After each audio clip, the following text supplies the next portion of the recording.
Good afternoon, ladies and gentlemen. Tommy Jordan here. I want to take just a moment to address one more AR-15 discussion. And like everything in the media lately, it's hyped up way more than it should be. And parties on both sides are putting people behind the camera and putting words in their mouth that don't do anything but inflame the discussion.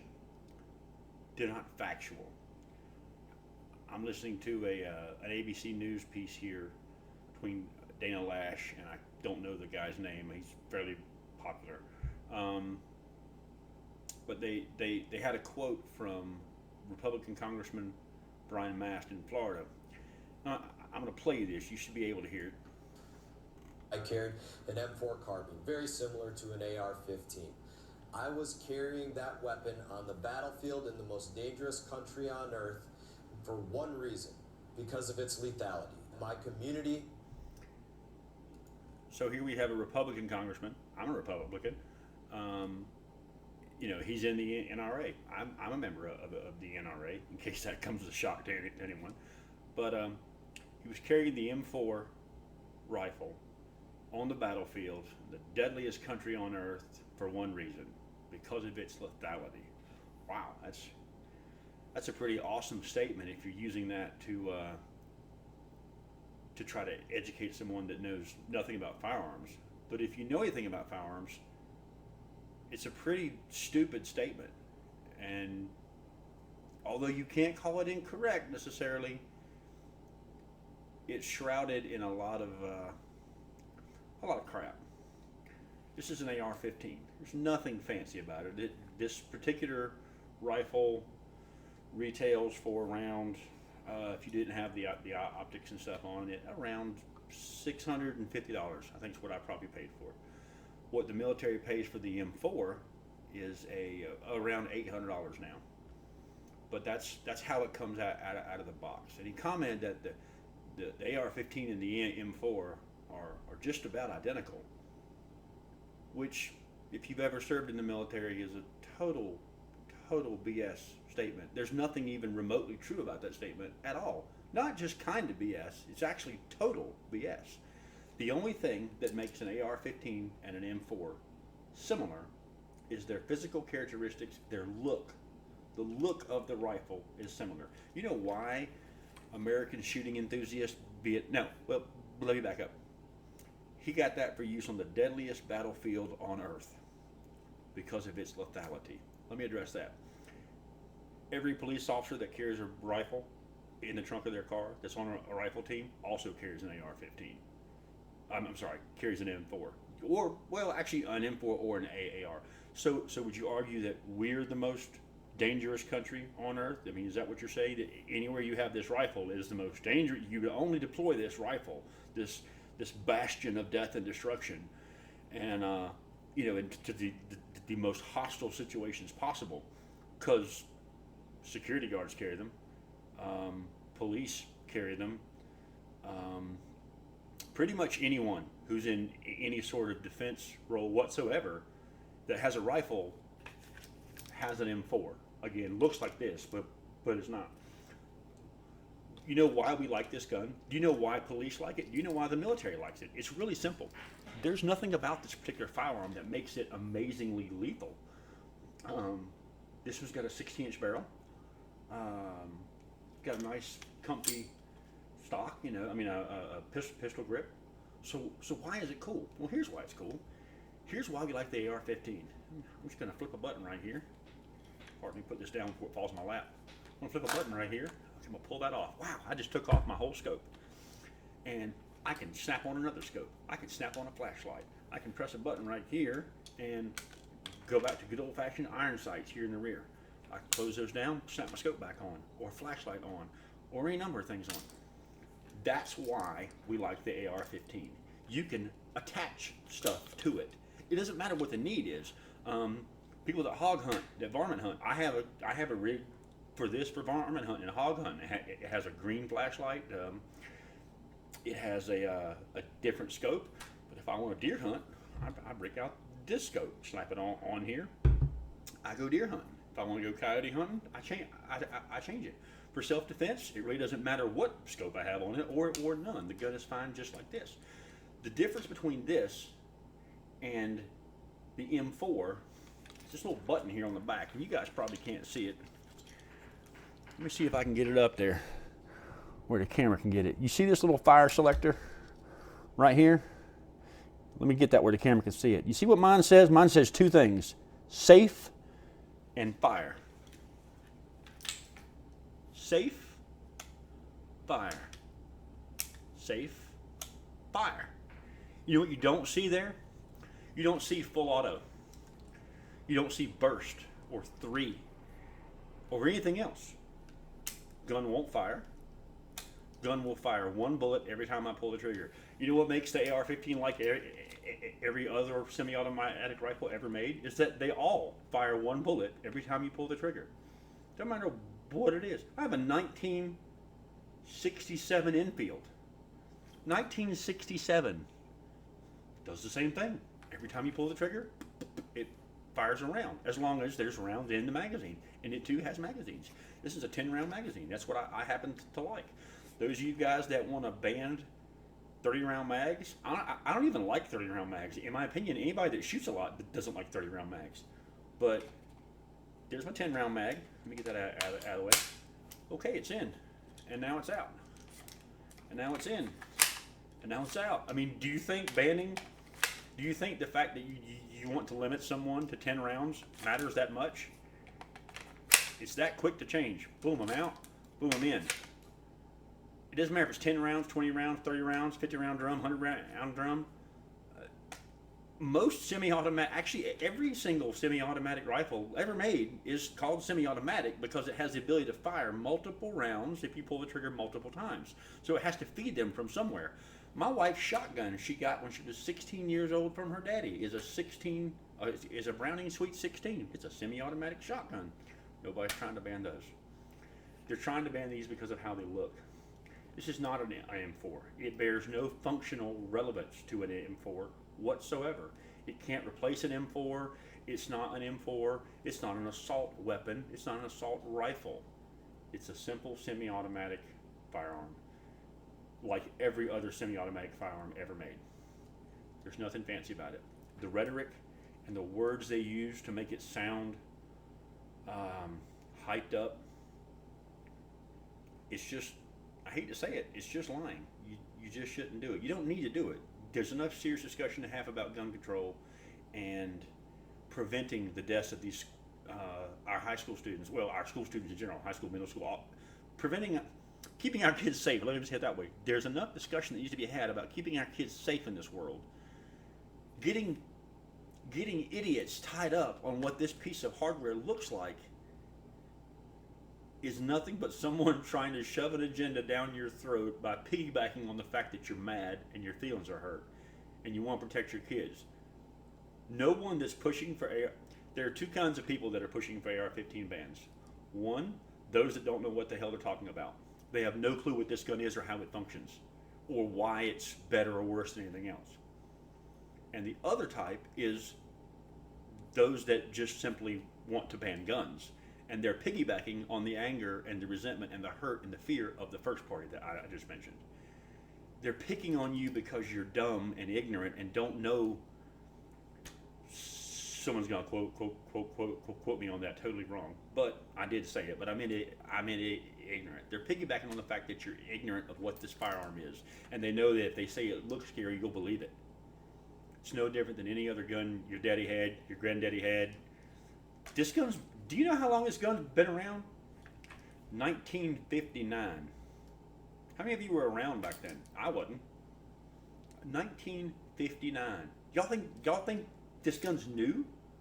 It's not. It's been around for a long, 70 years or so? A long time. The problem is not this gun. The problem is, in the last, we've had school shootings now, or mass shootings, or just people going plain old crazy and shooting each other, has become a real problem. I would say the last 20 years, maybe you can push it far enough and say last 30 years. I don't have the facts and figures in front of me. I could look them up and quote you statistics, and I guess that would help. I'm just trying to talk some sense to people. Don't let anyone tell you the gun did it. The gun didn't do anything. This gun has sat by my nightstand for 5 or 6 years, and except when I pull it out to go deer hunting, it never does a thing. Nobody that picks it up is any more lethal than with any other gun they have at all. I mean, there's nothing that makes this gun any better or worse than anything else.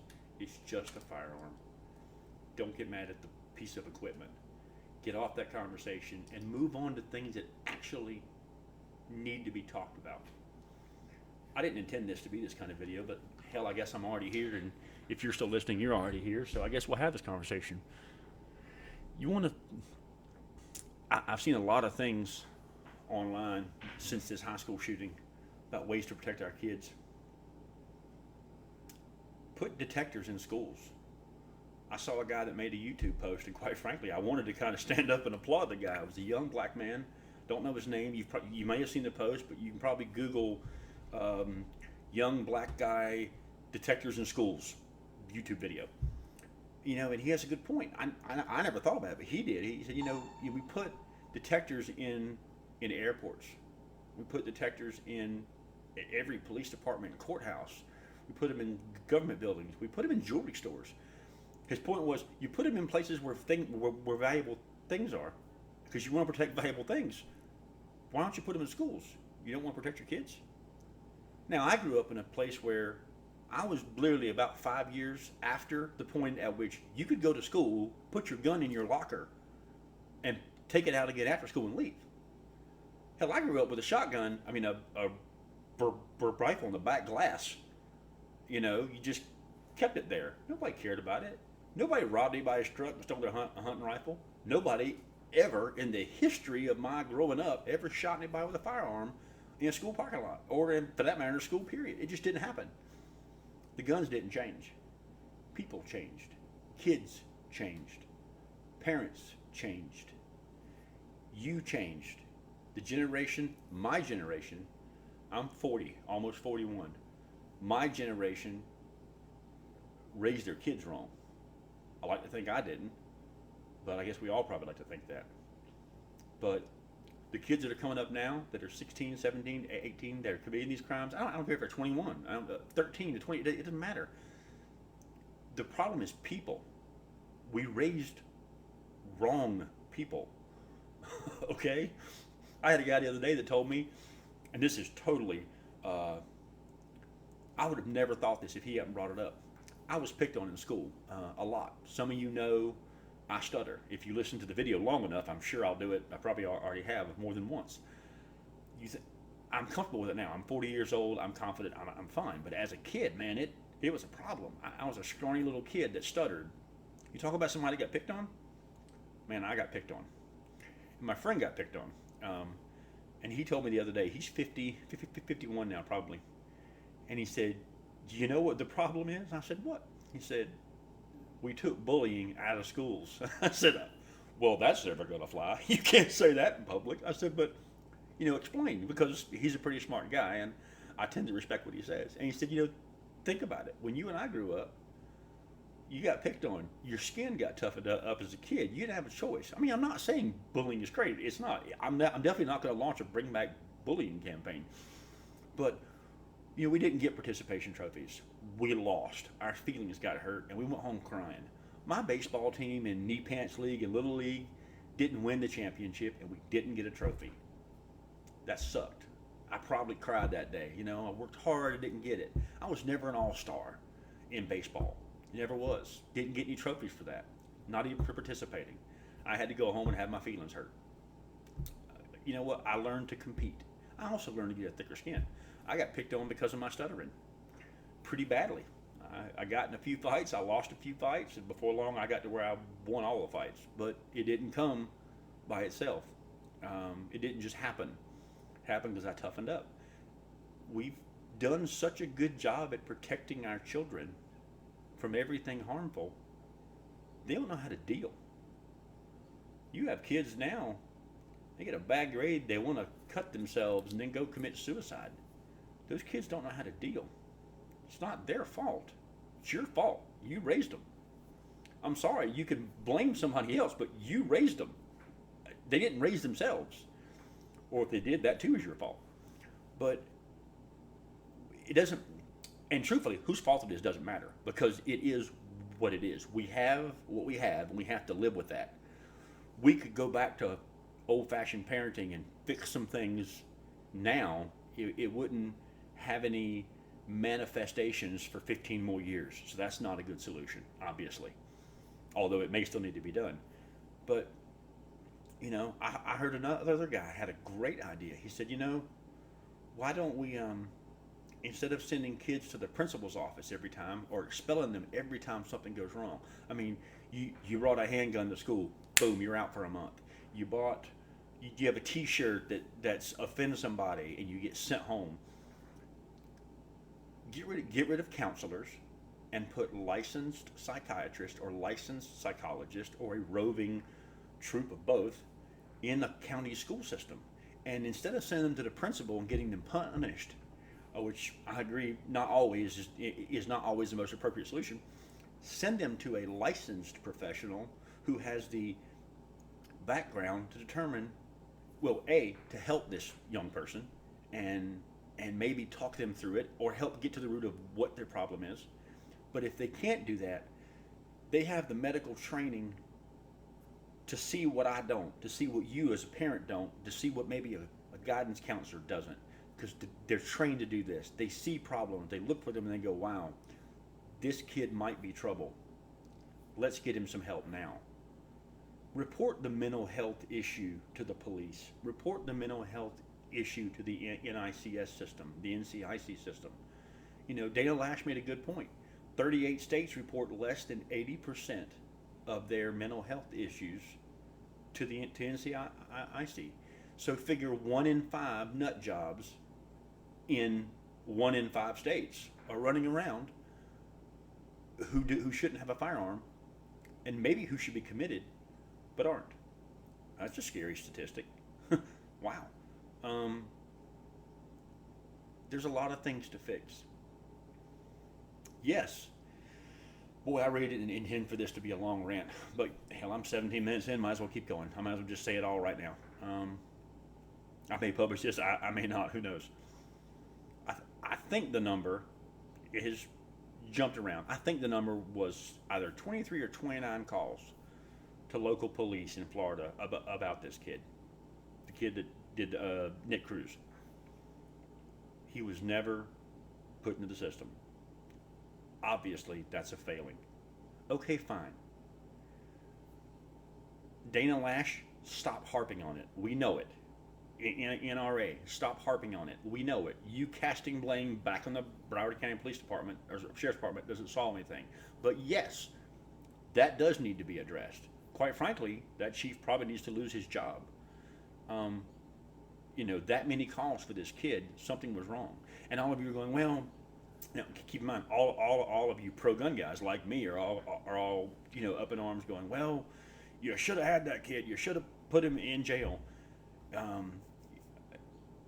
Keep in mind, these guys have to walk a fine line between being proactive and taking a potential criminal off the streets and violating someone's Fourth Amendment rights or First Amendment rights or any other number of rights. You can't Baker Act everybody just because you want to, unless they've done something wrong. We live in a country where you can't just go arrest them and throw them in a padded room. You can't do that. Do I wish you could? Sure. I wish you could for the crazy ones, but you can't always know who's crazy, man. You can't throw every suspected person that might be nuts in a rubber room, because one of these days somebody's going to do it to somebody like us, like me, like you. Perfectly sane people.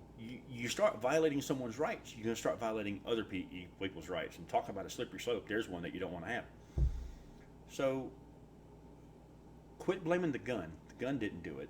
Quit blaming the type of gun. It didn't do it either. It's sad that we live in a world where I had to think to myself, right after I saw that article. This is sad. I'm not sure if it's sad. I'm not sure why it's sad, but it's just sad. I saw the article come up in the news. A person texted me, "Oh my God, did you see the news?" Nope. Click. I hit news in Google. Bam, popped up. Parkland high school shooting. Blah blah blah. My first thing I looked for in the article was what was the weapon. I wanted to see what was going to happen. I'm a pro gun guy. I knew it was going to happen. I'm like, tell me he didn't use an AR-15, because if he did, that's all the argument's going to be about. And sure enough, the moment it came out, if you look back at the news reports, the first hour, even the first 4 or 5 hours, it was about the families and the kids. All of a sudden, the moment it got published what he used, the entire conversation was all about the gun. That's it. I bet you don't even know those families' names, but you know Nick Cruz, and you think you know a whole lot about the AR-15 in a week. Now all of a sudden, everybody's an AR-15 armchair quarterback, but you don't know the kids' names. Our media, Dana Lash was right on one thing. To the media, a school shooting is ratings gold, and I don't mind saying it. And I'm proud of her for not trying to walk that statement back, because she's right. CNN, NBC, ABC, Fox, all of them, they live for school shootings. Their ratings fly through the roof, and they get you trapped on their screen nonstop for days. They're just sucking up the numbers and the advertising revenue. They probably charge more for advertising revenue during a school shooting and immediately following than they do other times. Can somebody fact check that? That's probably true, because they know so many people are just tuned in. They're sucking you in. I'm not saying they're doing it because they're evil. They're doing it because they're capitalistic and their job is to make money. None of these guys are in the news market because they want to give out free news and they want to educate the people. They're doing it because they make money. Okay, that's why they do it. If you want the news from a source that just cares about news, you'd read the local backwoods paper. But you watch CNN because, or NBC or ABC, I don't care. But you watch them because they spend money and they get your attention. And she's right. A school shooting is ratings gold. And the words they use, you know, I have an AR-15, an M4. I carried an M4 in the most dangerous country in the world because of its lethality. You carried it because it's the weapon your bosses gave you. And they bought it because it was the cheapest, best, customizable, serviceable weapon for the job. Close quarters combat, the M4 works great. Mid-range combat, M4 works great. Long-range combat, we have guns like the M4 that also work great. They didn't give it to you because it's the most lethal weapon in the world. If so, you'd all have much nicer guns. Much nicer. You'd have HK-416s everywhere, but you don't. You have M4s because they come at a good price. That's why you have it. They're about $800 a pop. That's why you got them. So you didn't get them because they're the most awesome weapon of lethal devastation God ever made. They're just a gun, man. And you, Brian Mast, capitalizing on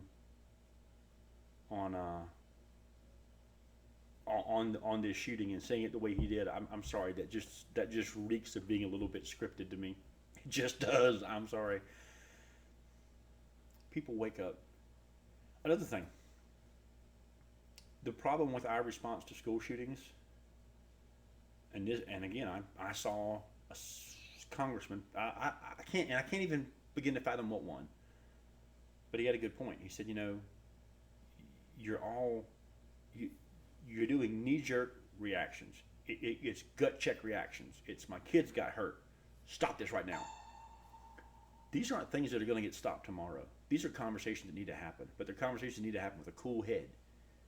You just sit down and talk. You don't show up and start screaming at people and expect to get things done. I mean, you even raise your kids that doesn't work.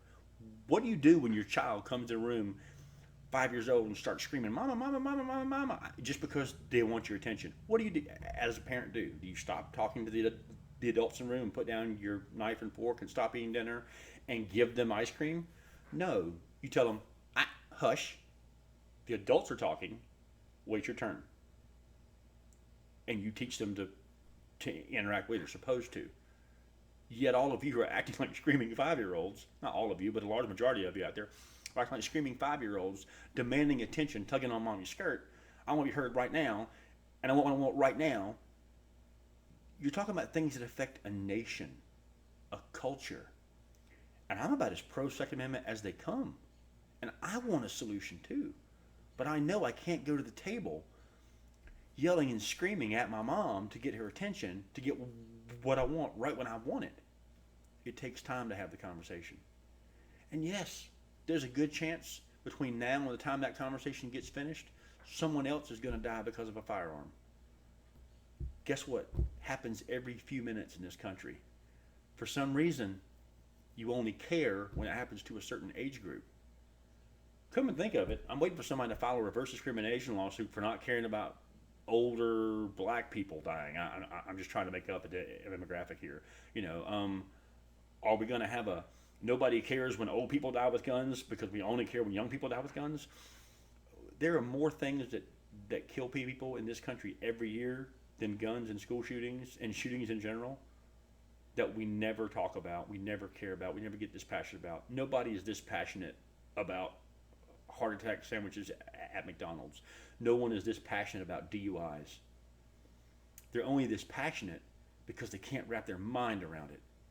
Some kid, it's more comfortable in our brain to think that this thing is evil, and somehow it attributed to the act of killing or wounding 17 kids. That's easier for you to believe than it is to think that out there, little Johnny is just so freaking nuts that he's going to show up at school tomorrow and blast away his third grade classroom, because that terrifies you.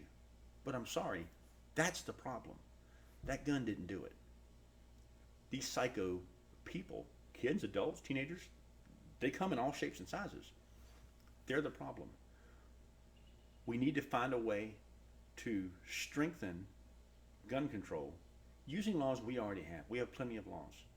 We have a lot of things we could do better to enforce things we already have. We could make sure that every single state and every single doctor that has a patient that they determine to be deficient, they adjudicate to be deficient, gets reported to NCIC so it can be background checked.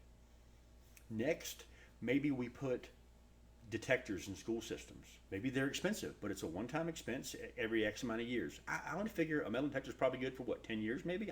I'm just guessing. You buy it once, it's good 10 years. That's pretty cool. All right, that works. It's cheaper than probably maybe one counselor's salary for 2 years, probably. I would guess they're less than $100,000 a pop, probably in around the range of 30, 40, 50 grand. We fixed NCIC, and we report the mental crimes. Here's a great idea. You make it a requirement that sheriff's departments or ATF, your pick, federal or state or local, that they are required to go back and say, hey, here's the list this month of crazy people that can't have guns, and these 27 are in your county.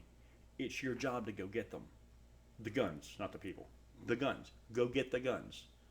You want to stop it, find every crazy person that bought a gun and go take them.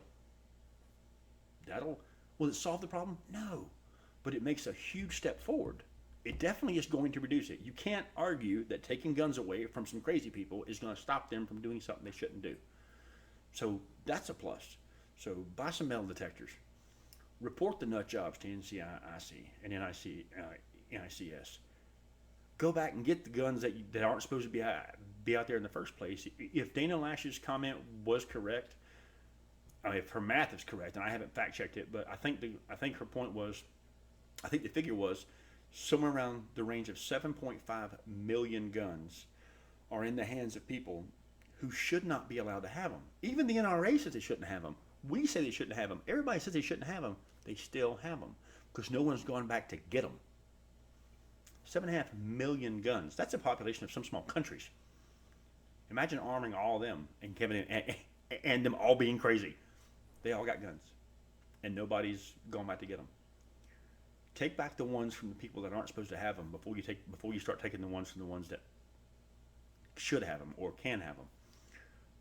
Stop those that have problems. Put in the metal detectors.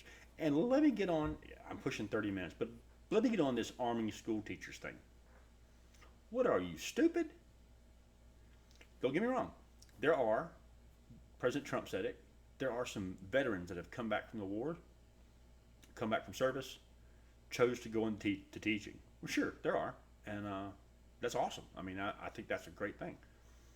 And maybe a few of those are qualified to carry a rifle. Don't think because you're in the military you have any idea how to shoot one of these, that you're good with one of these, that you're good with a handgun. There's a lot of people in the military that suck on the rifle range. But unless your job requires it, it's not something they drill into you every single day. I think you guys watch too much Platoon and Full Metal Jacket. That's not what the modern day armed forces are like. So just because they were in the military doesn't make them a rifleman. But overall, arming teachers, that's a stupid idea. I mean, let's just, I tell you what would make more sense is, let's go take security guards and let them teach math. How about that? Oh, would you want to do that? Do you want a security guard from like Walmart teaching your son calculus? No, I didn't think so. I tell you what, how about we take all the military and bring them home, let them teach, and let's send all the teachers to war, because they know how to shoot guns, right? I mean, a class is going to certainly help that. I teach firearm safety. I teach concealed carry. I teach pistol safety, rifle safety, shotgun safety, advanced pistol, hunter ed education, free of charge, refuse to be a victim. I teach a lot of courses. And the number one thing about a firearm is whatever you do. It doesn't matter if you're target practicing, if you're practicing for self-defense. It's repetition. A firearm involves a lot of practice, continual practice. Any experienced shooter will tell you that. You can go out today and work for a month and be a great, accurate shooter. You get on target, bam, you're doing wonderful. Don't shoot for 6 months and you suck again. You come back, you start all over again. You have to maintain that training all the time. Police maintain it, the military maintains it, special forces, law enforcement, the HRT, the FBI, these guys, they have to maintain it way more than your average people that are licensed to carry firearms. So don't think that you can just give a teacher a gun and expect them to know what the hell they're doing. I wouldn't even trust teachers to go through my course and know what they're doing. Just the legal section alone on what the laws are versus, when it comes to using deadly force, escalation of force, not to mention the insurance, issues involved in the school system. When can you shoot legally versus when could you shoot if you're a teacher? It would take a book this thick just to figure out when they could or couldn't pull the trigger. They didn't sign up for that. No one ever became a school teacher, and I feel like I can make this statement unequivocally. No school teacher in the United States ever went to college and thought, can't wait till they give me a gun, I'm going to go teach math. Woo! That never happened. They didn't sign up for that. Not that some wouldn't do a great job, or wouldn't at least do an adequate job. But putting a firearm in the hands of someone that's not very well trained, not just trained, I mean very well trained to use it, and asking them to defend the lives of other people, you're nuts. You're going to get somebody killed. You're going to get a child killed. No way. No way. What caliber? What type? What mag capacity? What ammo do you use? Full Metal Jacket? Maybe hollow point? Maybe DRT? Maybe Ripjaws? I mean, what do you even know the difference? What's in the gun right now? I have no idea. Is it Full Metal Jacket? Because if it is, it's going through this wall and that wall and might hit the kid in 5th grade in the science room 2 classrooms down. Oops. Bet that was a mistake. Or is it a DRT? You fire that through a door, it doesn't even punch a hole in sheetrock. The things you're asking teachers to learn, you have no clue about. The decisions you're forcing them to make instantaneously, are you nuts? Nowhere in a teacher's job description is it, hey, by the way, I need you to go take a class on making split-second life and death decisions 101 tomorrow. Okay, it's just a one-day class. You're gonna take it once, and it's gonna cover you for the rest of your life. That's a great idea. Let's do that. No way. It's a bad idea. I applaud you for coming up with solutions. I applaud you for trying. I applaud America for trying to find solutions, because that is one. It's not a good one. You want to put someone in school that knows how to use a firearm? We have a ton of unemployed veterans who don't have PTSD. Hire them. Yeah, I mean, come on. Just use some sense, people. I've rambled on for 35 minutes. I'm sure half of you have tuned out by now. For those that haven't, I'm sorry for going this long. I didn't intend all this tonight, but I hope some of it resonates with some of you.